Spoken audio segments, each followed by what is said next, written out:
Om Shanti. Good morning. सभी का godly पर स्वागत है। आज के मधुर महावाक्य। आज की वाणी में बाबा ने कहा, मीठे बच्चे ब्रह्मा बाबा शिव बाबा का रथ है। दोनों का इकट्ठा पाठ चलता है। इसमें जरा भी संशय नहीं आना चाहिए। प्रश्न है, मनुष्य दुखों से छूटने के लिए कौन सी युक्ति रचते हैं जिसको महापाप कहा जाता है?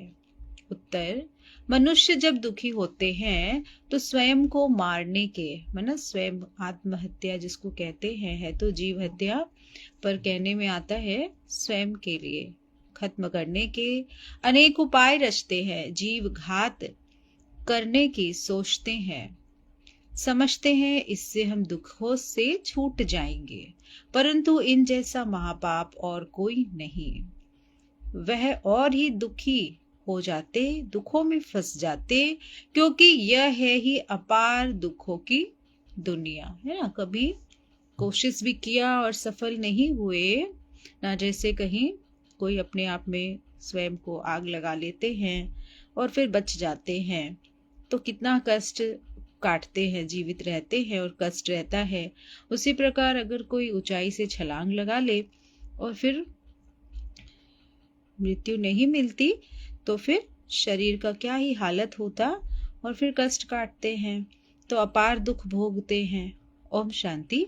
बच्चों से बाप पूछते हैं, आत्माओं से परमात्मा पूछते हैं, यह तो जानते हो हम परमपिता परमात्मा के सामने बैठे हैं, उनको अपना रथ तो है नहीं।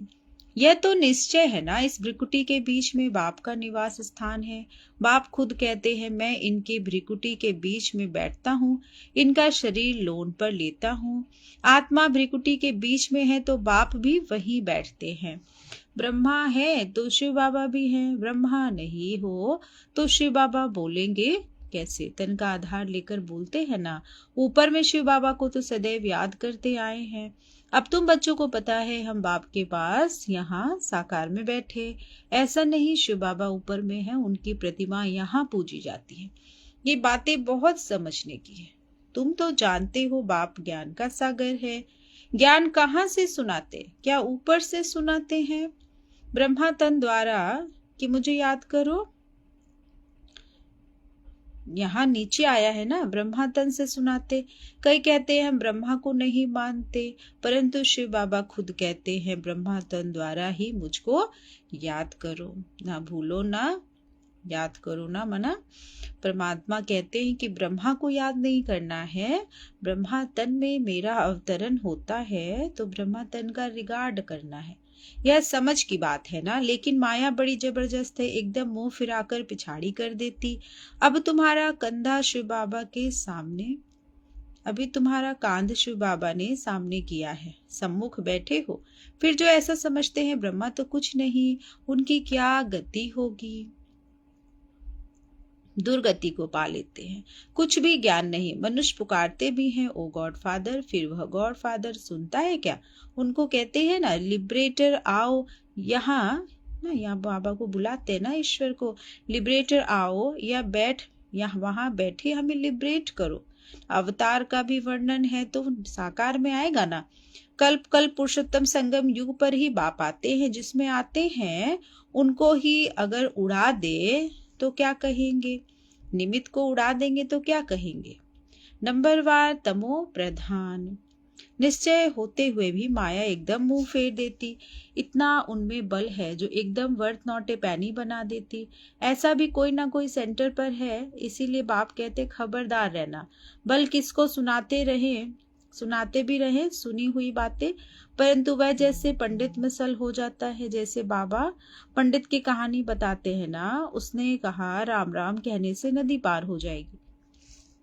यह भी एक कहानी बनाई हुई है, बताते तो हो ना पंडित तो सुनाता है, पर उस पर खुद अमल नहीं किया तो क्या करते हैं? तो जिसको बताया उसको निश्चय हुआ और वो तो पार लग गया और पंडित रह गया। जब बाबा पंडित की कहानी बताते हैं ना, उसमें कहा राम राम कहने से नदी पार हो जाएगी, यह भी एक कहानी बनाई हुई है। इस समय तुम बाप की याद से विषय सागर से क्षीर सागर में जाते हो। उन्होंने भक्ति मार्ग में ढेर कथाएं बना दी, ऐसी बातें तो होती नहीं। यह एक कहानी बनी हुई है। पंडित औरों को कहता था, खुद बिल्कुल चट खाते में, खुद विकारों में जाते रहना और दूसरों को कहना निर्विकारी बनो, फिर उन पर क्या असर होगा। ऐसे भी ब्रह्मा कुमार कुमारियां हैं, खुद निश्चय में नहीं है, दूसरों को सुनाते रहते हैं। इसीलिए कहाँ कहाँ सुनाने वाले से भी सुनने वाले तीखे चले जाते, आगे चले जाते। जो बहुतों की सेवा करते हैं वह जरूर प्यारे तो लगते हैं ना। पंडित झूठा निकल पड़ा तो उनको कौन प्यार करेगा। फिर प्यार उन पर चला जाएगा जो प्रैक्टिकल में याद करते हैं। अच्छे अच्छे महारथियों को भी माया हप कर लेती है। बहुत हप हो गए। बाबा भी समझाते हैं, अभी कर्मातीत अवस्था नहीं हुई है। एक तरफ लड़ाई होगी, दूसरी तरफ कर्मातीत अवस्था होगी, पूरा कनेक्शन है। फिर लड़ाई पूरी हो जाने से ट्रांसफर हो जाएंगे। बाबा ने कहा, पहले रुद्रमाला बनती है, ये बातें और कोई नहीं जानते। तुम समझते हो विनाश सामने खड़ा है, अब तुम हो माइनॉरिटी, वह है मेजॉरिटी, तो तुमको कौन मानेगा। जब तुम्हारी वृद्धि हो जाएगी फिर तुम्हारे योग बल से बहुत खिंचकर आएंगे। जितना तुमसे कट निकलती जाएगी उतना बल भरता जाएगा। ऐसा नहीं बाबा जानी जाननहार है, यहाँ अगर सबको देखते हैं, सबकी अवस्थाओं को जानते हैं। बाप बच्चों की अवस्था को नहीं जानेंगे क्या। सब कुछ मालूम पड़ जाता है ना, रूहानियत से, स्थिति से, अवस्था से मालूम पड़ जाता। इसमें अंतर्यामी की बात नहीं, अभी तो कर्मातीत अवस्था हुई नहीं। आसुरी बातचीत चलन आदि सब प्रसिद्ध हो जाती। तुम्हें तो देवी चलन बनानी है। देवताएं सर्वगुण संपन्न है ना, अब तुमको ऐसा बनना है।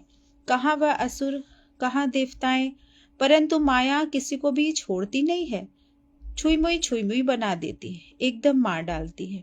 5 सीढ़ी है ना, दया अभिमान आने से ही ऊपर से एकदम नीचे गिरते हैं। गिरा और मरा। आजकल अपने को मारने के लिए कैसे कैसे उपाय रचते हैं। 21 मंजिल से कूद जाते हैं तो एकदम खत्म हो जाए। ऐसा ना हो फिर हॉस्पिटल में पड़े रहे, दुख भोगते रहे। 5 मंजिल से गिरे और ना मरे तो कितना दुख भोगेंगे। कोई अपने को आग लगाते हैं, अगर कोई उनको बचा लेता तो उनको कितना दुख सहन करना पड़ता है ना। पूरे जले हुए 3rd बर्न स्टेज में अगर पड़े रहें तो कितना ही दुख होगा। जल जाए तो आत्मा तो भाग जाएगी। इसीलिए जीव घात करते हैं, शरीर को खत्म कर देते हैं, पर मालूम नहीं है कार्मिक अकाउंट अगले जन्म के लिए ट्रांसफर हो जाता है। कुछ भी यहाँ का यहाँ खत्म नहीं होगा, योग बल से ही खत्म करना पड़ता है। समझते हैं शरीर छोड़ने से दुखों से छूट जाएंगे, परंतु यह भी महापाप है और भी अधिक दुख भोगने पड़ते हैं, क्योंकि यह है ही अपार दुखों की दुनिया। वहां है अपार सुख, सतयुग में अपार सुख। तुम समझ सकते हो ना, तुम बच्चे समझते हो। अभी हम रिटर्न होते हैं, अभी हमारी है रिटर्न जर्नी, दुखों से सुखधाम में जाना है। अब बाप जो सुखधाम का मालिक बनाते हैं उनको याद करना है। इन द्वारा बाप समझाते हैं, चित्र भी है ना, ब्रह्मा द्वारा स्वर्ग की स्थापना। तुम कहते हो बाबा हम अनेक बार आपसे स्वर्ग का वर्षा लेने आए हैं। बाप भी संगम पर आते हैं जबकि दुनिया को बदलना है। तो बाप कहते हैं अनेक बार मैं आया हूं तुम बच्चों को दुखों से छुड़ाकर सुख की पतित दुनिया में ले जाने। बुलाते भी हैं हे पतित पावन। यह थोड़े ही समझते हैं कि हम महाकाल को बुलाते हैं कि हमको इस छीछी दुनिया से घर ले चलो। जरूर बाबा आएगा, हम मरेंगे तब तो पीस होगी ना। शांति शांति करते रहते हैं ना, संसार अभी शांति शांति करते हैं। शांति तो है परम धाम में ना, इस दुख की दुनिया में शांति कहाँ से आएगी। परंतु इस दुनिया में शांति कैसे हो जब तक इतने ढेर मनुष्य हो। सतयुग में सुख शांति थी, अभी कलयुग में अनेक धर्म है। वह जब खत्म हो तब एक धर्म की स्थापना हो, तब तो सुख शांति हो ना। बाबा कहते तब तो सुख शांति हो। हाहाकार के बाद ही फिर जय जयकार होगी। आगे चल देखना, मौत का बाजार कितना गर्म होता है। विनाश जरूर होना है, एक धर्म की स्थापना बाप आकर कराते हैं, राजयोग भी सिखाते हैं। बाकी सब अनेक धर्म खलास हो जाएंगे ना। डिस्ट्रक्शन और कंस्ट्रक्शन की खेल चल रही है। गीता में कुछ दिखाया नहीं है। 5 पांडव और कुत्ता हिमालय पर गल गए, फिर रिजल्ट क्या हुआ? प्रलय दिखा दी। जलमयी भल होती है, परंतु सारी दुनिया जलमयी हो नहीं सकती। भारत तो अविनाशी पवित्र खंड है, उसमें भी आबू सबसे पवित्र तीर्थ स्थान है, जहाँ बाप आकर तुम बच्चों के द्वारा सर्व की सद्गति करते हैं। दिलवाला मंदिर में कितना अच्छा यादगार है, कितना अर्थ सहित है, परंतु जिन्होंने बनाया वह नहीं जानते। फिर भी अच्छे समझू तो थे ना। द्वापर में जरूर अच्छे समझदार होंगे, कलयुग में होते हैं तमो प्रधान। द्वापर में फिर भी तमो बुद्धि होंगे। सब मंदिर से यह ऊंच है जहां तुम बैठे हो। बाबा ने कहा, अभी तुम देखते रहेंगे, विनाश में होलसेल मौत होगी, होलसेल महाभारी लड़ाई लगेगी, सब खत्म हो जाएगा, बाकी एक खंड रहेगा। भारत बहुत छोटा होगा, बाकी सब खलास हो जाएंगे। स्वर्ग कितना छोटा होगा। अभी यह ज्ञान तुम्हारी बुद्धि में है, कोई को समझाने में कितना सरल है ना, कोई को भी समझाने में भी देरी लगती है। यह है पुरुषोत्तम संगम। यहाँ कितने ढेर मनुष्य हैं और वहां कितने थोड़े होंगे, थोड़े मनुष्य होंगे। यह सब खत्म हो जाएगा। वर्ल्ड की हिस्ट्री ज्योग्राफी रिपीट होगी शुरू से, जरूर स्वर्ग से रिपीट करेंगे, पिछाड़ी में तो नहीं आएंगे। यह ड्रामा का चक्र अनादि है जो फिरता ही रहता है। इस तरफ कलयुग, उस तरफ है सतयुग, हम संगम पर हैं, यह भी तुम समझते हो। बाप आते हैं, बाप को रथ तो जरूर चाहिए ना, तो बाप समझाते, अभी तुम घर जाते हो, फिर यह लक्ष्मी नारायण बनना है तो देवी गुण भी धारण करने चाहिए। यह भी तुम बच्चों को समझाया जाता है। बाबा ने कहा, रावण राज्य राम राज्य किसको कहा जाता? पतित से पावन, फिर पावन से पतित कैसे बनते हैं, यह खेल का राज बाप बैठ समझाते हैं।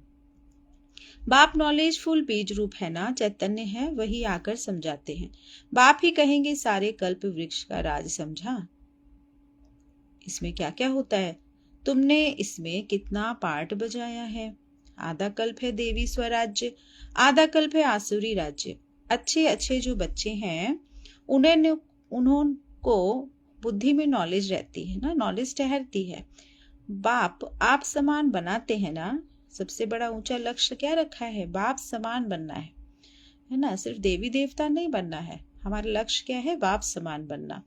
टीचर्स में भी नंबरवार होते हैं, कई तो टीचर होकर भी फिर बिगड़ पड़ते हैं, बहुतों को सिखाकर फिर खुद ही खत्म हो गए। छोटे छोटे बच्चों में भिन्न भिन्न संस्कार वाले होते हैं, कोई तो देखो नंबर 1 शैतान, कोई फिर परिस्तान में जाने लायक। कई हैं जो ना ज्ञान उठाते हैं ना अपनी चलन सुधारते, सबको दुख ही देते रहते। यह भी शास्त्रों में दिखाया है कि आसुर आकर छिपकर बैठते थे। असुर बन कितनी तकलीफ देते। बाबा ने कहा, यह तो सब होता रहता है, ऊंचते ऊंचे बाप को ही स्वर्ग की स्थापना करने आना पड़ता है। माया भी बड़ी जबरदस्त है, दान देते हैं फिर भी माया बुद्धि फिरा देती है। आधा को जरूर माया खाएगी, तब तो कहते हैं माया बड़ी दुस्तर है। आधा कल्प माया राज्य करती है तो जरूर इतनी पहलवान होगी ना। माया से हारने वालों की क्या हालत हो जाती है, देखा है ना। अच्छा, मीठे मीठे सिक्के लधे बच्चों प्रति माता पिता बाप दादा का याद प्यार और गुड मॉर्निंग। रूहानी बाप की रूहानी बच्चों को नमस्ते। हम रूहानी बच्चों की रूहानी माता पिता बाप दादा को याद प्यार गुड मॉर्निंग और नमस्ते बाबा, नमस्ते, शुक्रिया बाबा, शुक्रिया पद्मा पदम, शुक्रिया। धारणा के लिए मुख्य सार, कभी भी छुई मुई नहीं बनना, देवी गुण धारण कर अपनी चलन सुधारनी है। दूसरी पॉइंट है, बाप का प्यार पाने के लिए सेवा करनी है, लेकिन जो दूसरों को सुनाते वह स्वयं धारण करना है। पहले स्वयं धारण करना है, कर्मातीत अवस्था में जाने का पूरा पूरा पुरुषार्थ करना है। वरदान है, साकार रूप में बाप दादा को सम्मुख अनुभव करने वाले कंबाइंड रूपधारी भव। जैसे शिव शक्ति कंबाइंड है, ऐसे पांडव पति व पांडव कंबाइंड है। जो ऐसे कंबाइंड रूप में रहते हैं उनके आगे बाप दादा साकार में सर्व संबंधों से सामने होते। अभी दिन प्रतिदिन और भी अनुभव करेंगे कि जैसे बाप दादा सामने आए, हाथ पकड़ा, बुद्धि से नहीं आंखों से देखा, अनुभव होगा। लेकिन सिर्फ एक बाप दूसरा न कोई, यह पाठ पक्का हो। फिर तो जैसे परछाई घूमती है, ऐसे बाप दादा आंखों से हट नहीं सकते, सदा सम्मुख की अनुभूति होगी। आज का स्लोगन है, माया जीत प्रकृति जीत बनने वाले श्रेष्ठ आत्मा ही स्व कल्याणी व विश्व कल्याणी है। ओम शांति। आज का अव्यक्त इशारा, इस अव्यक्त मास में बंधन मुक्त रह जीवन मुक्त स्थिति का अनुभव करो। जब आप अभी जीवन मुक्त बनो तो आपकी जीवन मुक्त स्थिति का प्रभाव जीवन बंध वाली आत्माओं का बंधन समाप्त करेगा। तो वह डेट कब होगी? जब सब जीवन मुक्त होंगे, कोई बंधन नहीं। सब बंधनों में पहला एक बंधन है देह भान का बंधन, उससे मुक्त बनो। देह नहीं तो दूसरे बंधन स्वतः ही खत्म हो जाएंगे। देह नहीं तो दूसरे बंधन स्वतः ही खत्म हो जाएंगे। अच्छा, ओम शांति। शुक्रिया बाबा, मीठे बाबा। क्लास पर उपस्थित सभी मीठी मीठी आत्माओं का बहुत बहुत धन्यवाद। ओम शांति।